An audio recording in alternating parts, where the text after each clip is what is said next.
सर्वप्रथम परम पूज्य गणाचार्य श्री 108 विराग सागर जी महामुनिराज के चरणों में त्रिवार नमोस्तु करते हुए एवं सभी को सादर जयनन करते हुए प्रतिदिन की भांति यहाँ पर मन की बात मुनि रंजन सागर जी के साथ का कार्यक्रम यहाँ प्रारंभ किया जा रहा है। इस कार्यक्रम के पूर्व मुनि श्री के चरणों में त्रिकाल नमोस्तु करते हुए इस कार्यक्रम प्रारंभ कर रहे हैं। यहाँ से आज के कार्यक्रम के पुण्याचक परिवार हैं श्रीमती माधुरी जैन, डॉक्टर विमल जैन, प्रतिष्ठाचार्य श्रीमती शिवा जैन, श्री अंकित जैन, कुमारी अपूर्वा जैन, समस्त परिवार गुड़ा वाले जयपुर राजस्थान ने सौभाग्य प्राप्त किया है। इनके सौभाग्य की जनसंधवाणी परिवार अनुमोदना करता है। हे गुरुदेव, यहाँ पर सर्वप्रथम प्रश्न देवेंद्र जैन जबलपुर से है, पूछ रहे हैं कि ये स्वामी, कुछ लोग न स्वयं धर्म करते और यदि कोई मंदिर या दान देना जाता है तो मना करते हैं, ऐसा कौन सा कर्म उदय है? ओम शांति। देखिए, आठ कर्म है और आठ कर्मों में अंतराय कर्म का जब उदय आता है तो अंतराय कर्म में 5 भेद हो जाते हैं। लाभ अंतराय, दान अंतराय कर्म। उस जीव का दान अंतराय कर्म का इतना तीव्र उदय है कि वो ना स्वयं दान दे रहा है और ना दान दूसरे को देने दे रहा है। पूर्व में कभी किसी जीव के लिए उसने दान में अंतराय डाला होगा, धार्मिक कार्य में अंतराय डाला होगा, पूजा पाठ में अंतराय डाला होगा, कोई भगवान की आराधना करने जा रहा है, गुरु की आराधना करने जा रहा है, उसमें उसने अंतराय डाला, तो आज वर्तमान में उसका तीव्र ऐसा कर्म का उदय आया कि स्वयं भी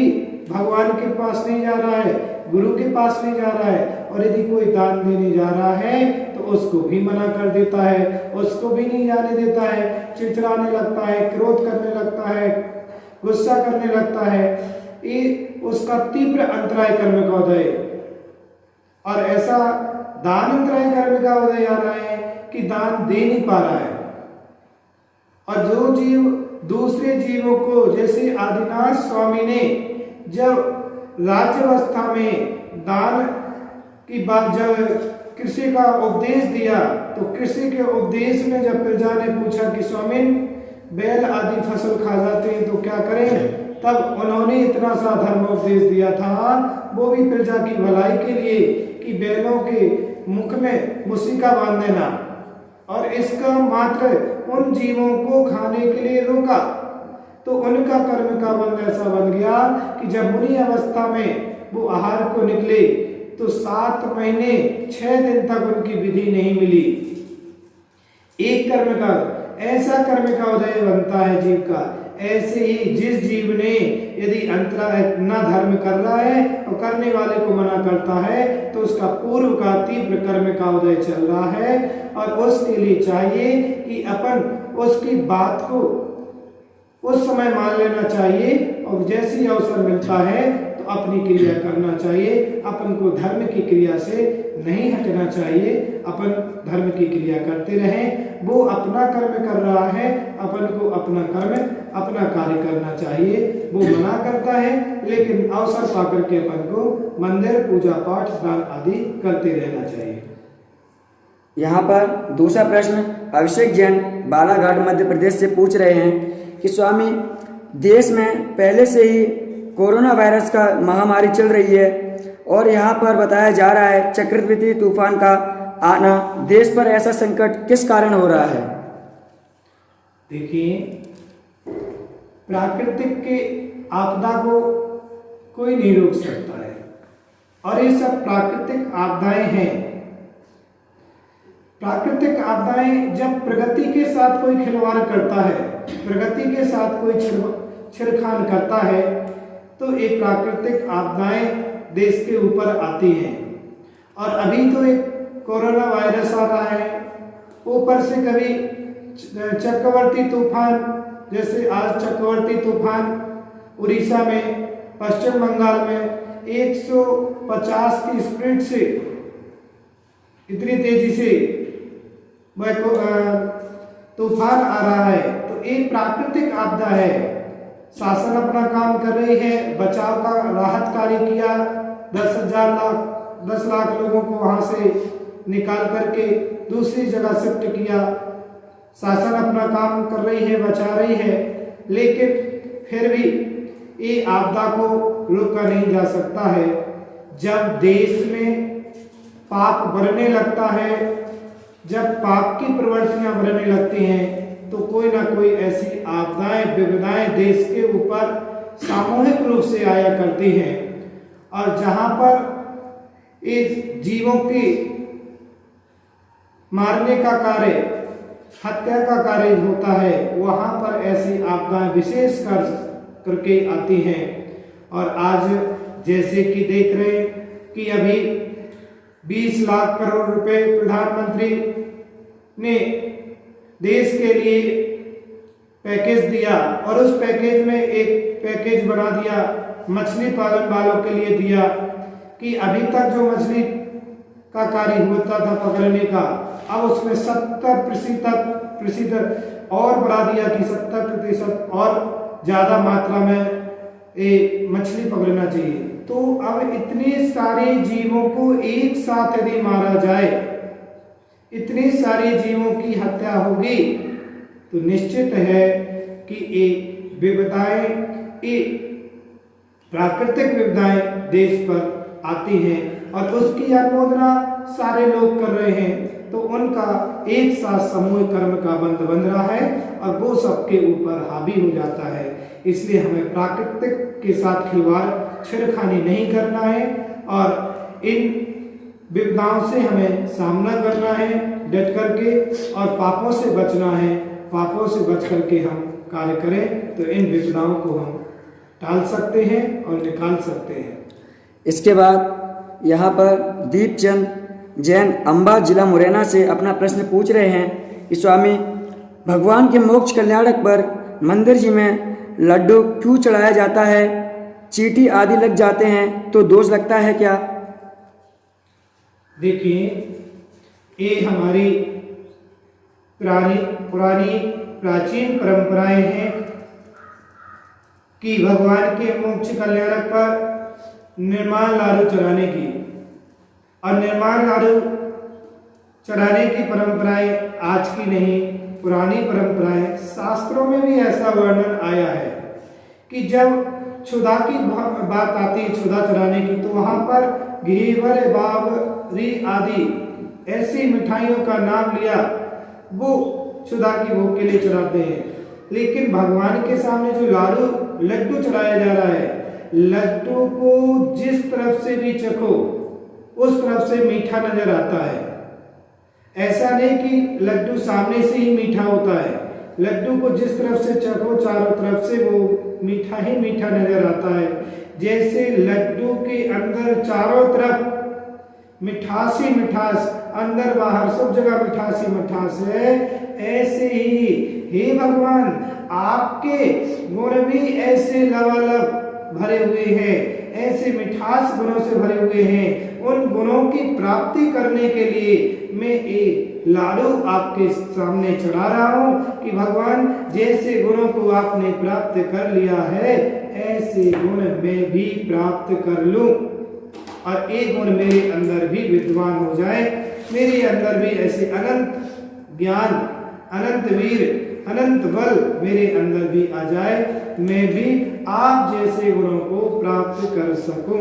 इसलिए भगवान के सामने ये लड्डू चढ़ाए जाते हैं और उस लाडू चढ़ाने का यही फल होता है कि हम भी मोक्ष फल को प्राप्त कर सके, मोक्ष का पद को प्राप्त कर सके। कल भगवान शांतिनाथ स्वामी का मोक्ष कल्याणक है और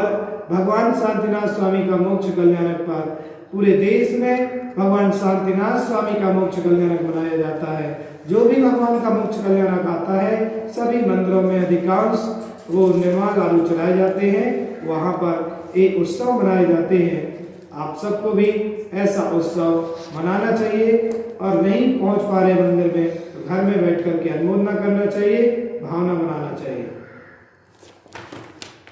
इसके बाद यहाँ पर सुधांशु जैन राजगढ़ गुजरात से अपना प्रश्न पूछ रहे हैं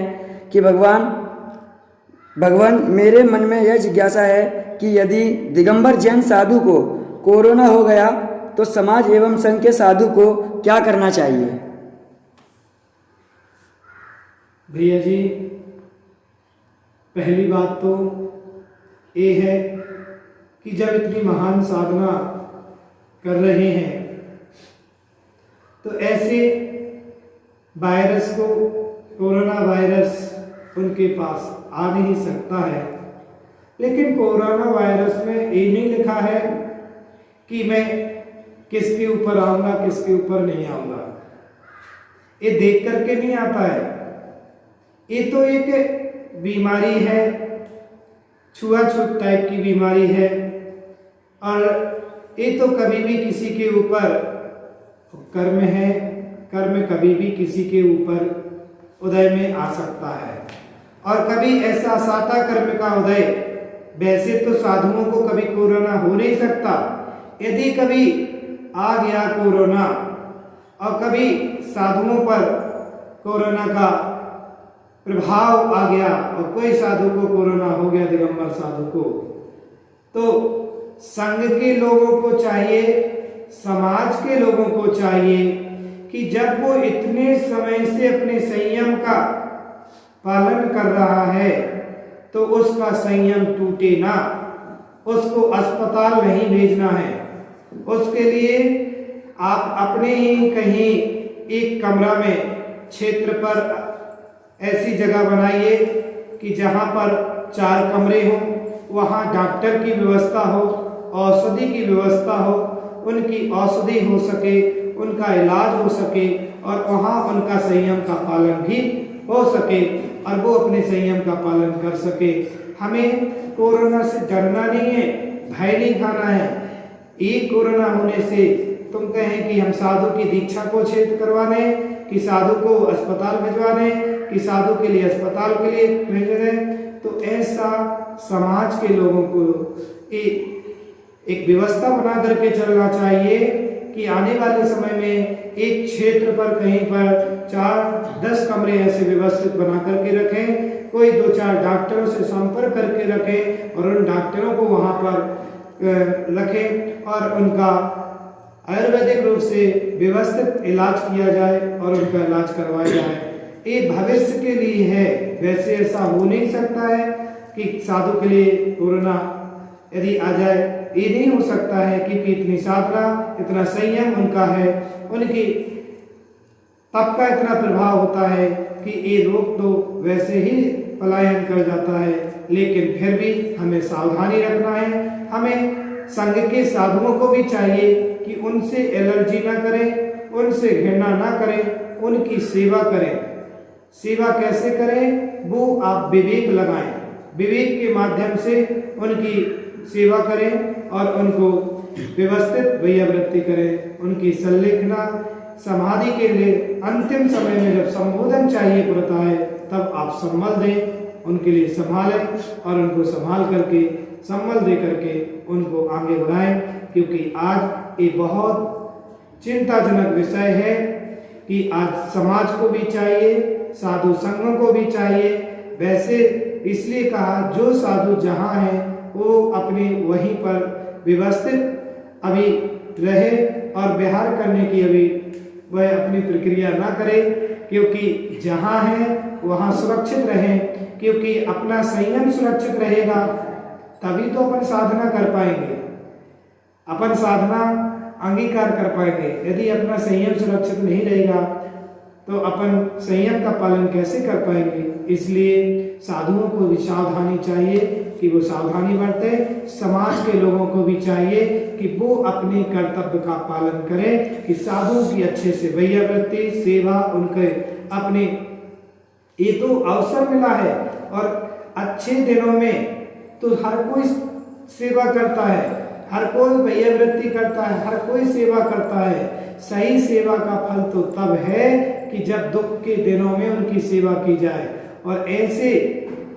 कार्य में, ऐसे युग में चलते हुए आज ये श्रावक साधुओं की वैयावृत्ति कर रहे हैं, आहार दान दे रहे हैं, उनकी व्यवस्था बना रहे हैं कि बहुत पुण्यात्मा जीव हैं, पुण्यशाली जीव हैं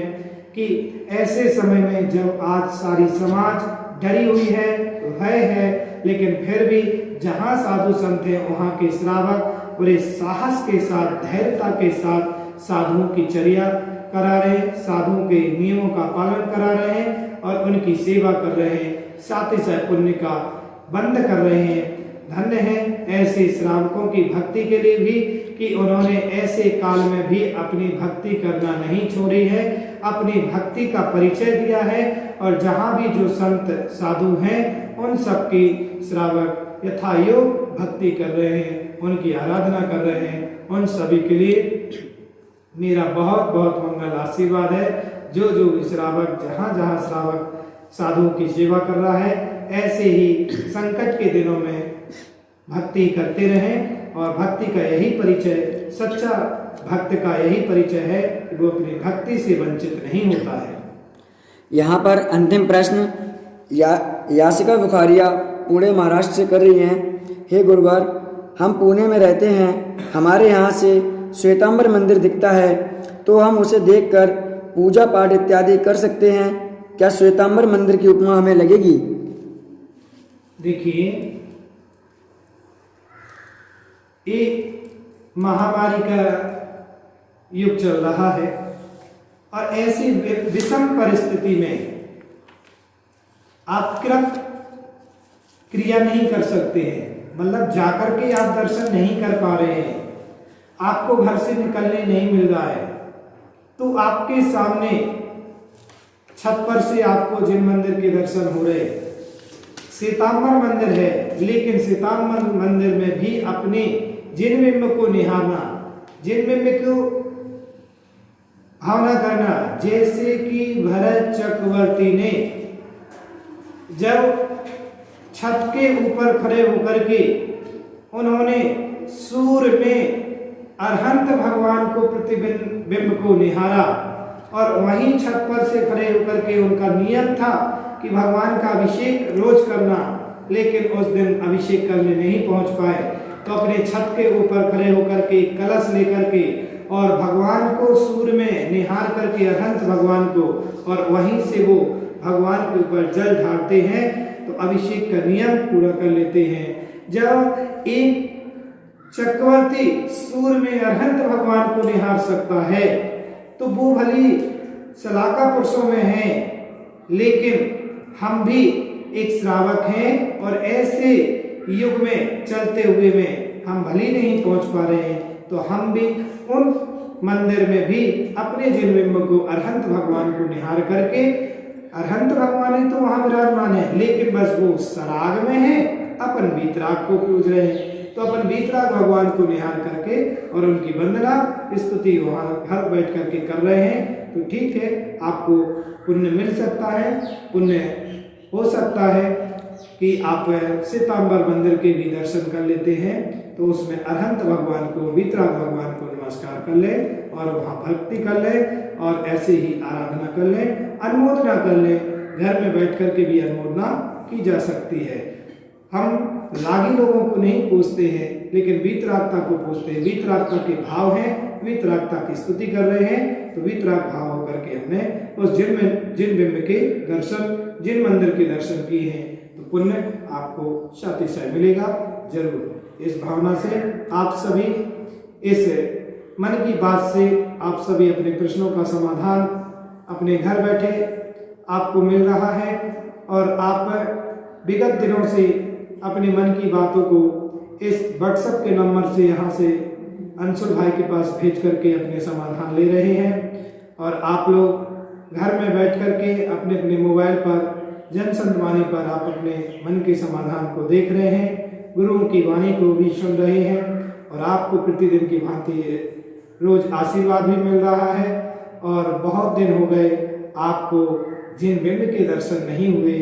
तो कल शांतिनाथ भगवान का मोक्ष कल्याणक है, इसलिए उसकी पूर्व बेला में आज आपको गोराटनगर में विराजमान भगवान वासुपूज्य स्वामी मुल्लाए, जो इतनी मनोज्ञ प्रतिमा है, जिनका ये इतिहास है कि एक प्रतिमा पहले यहाँ मंदिर में पहले कई वर्षों पहले ऐसे ही एक चबूतरे पर रखी रहती थी और इस मूर्ति का कान और नाक पर थोड़ा सा असर है, फूटी हुई है। तो एक भावना से लोगों ने इनको साइड में रख दिया था कि खंडित हो गई है। तब कभी यहाँ के पूर्वजों को स्वप्न दिया और यहाँ बताया कि यदि आपके घर के बेटे को, आपके घर के कोई सदस्य को यदि कोई कान टूट जाए या हाथ टूट जाए तो क्या उसको घर के बाहर निकाल देते हैं। और इस प्रकार का स्वप्न दे करके लोगों को बताया कि आपके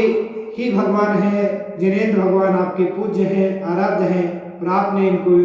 मंदिर से बाहर निकाल करके बैठा दिया। तो फिर यहाँ के पूर्वजों ने पुनः वेदी में यहाँ पर विराजमान किया और ऐसे अरहंत भगवान के जो 1850 वर्ष प्राचीन ये जिनबिंब में है, ऐसे मनोहारी प्रतिमा जो आप देख रहे हैं ये देसी पाषाण पत्थर में है। आप सभी घर पर बैठ कर के ही इस वीडियो के माध्यम से जिनेंद्र भगवान के दर्शन कर सकते हैं, वासुपूज भगवान के। और जब लॉकडाउन खुले और कभी आप तीर्थ यात्रा पर बुंदेलखंड की निकले तो आप जरूर बुंदेलखंड की यात्रा में जब भी आप नवागढ़ क्षेत्र के दर्शन करने आए तो नवागढ़ से मात्र 20 किलोमीटर दूरी पर एक गुरा जैन मंदिर अतिशयकारी है। आप आइए, यहाँ के दर्शन करिए और भगवान की भक्ति करिए। जय बोले वासुपूज भगवान की जय।